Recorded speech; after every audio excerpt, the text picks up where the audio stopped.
So today I'm going to show you how I clean out the tumble dryer venting hose in the log cabin of the dryer. Obviously there's a lot of dog bed and dog towels going through it, so there's dog fur and fluff collecting in the hose. So I've got my dog dryer here, obviously the hose for it. I'm just going to take this end off. Take that end off.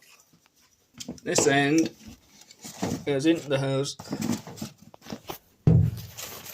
Push it halfway in, or just pull the hose up to the machine, either way. It's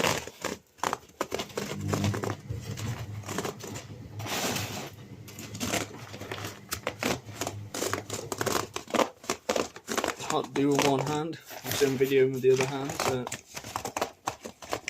but we'll just push that in, and then this will just click onto adjustable.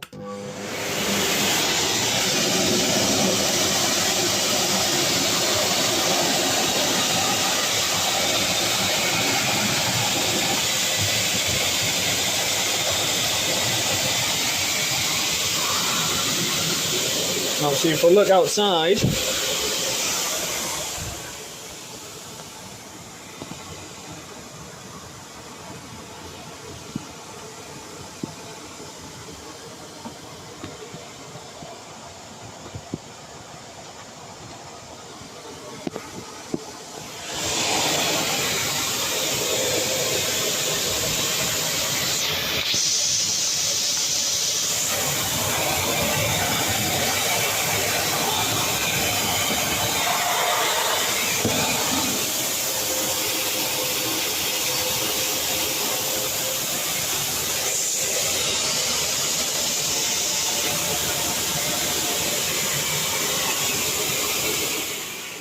and all that does is gets rid of all the fluff and everything that's in the hose, blows it all outside to keep that airflow going in the dryer.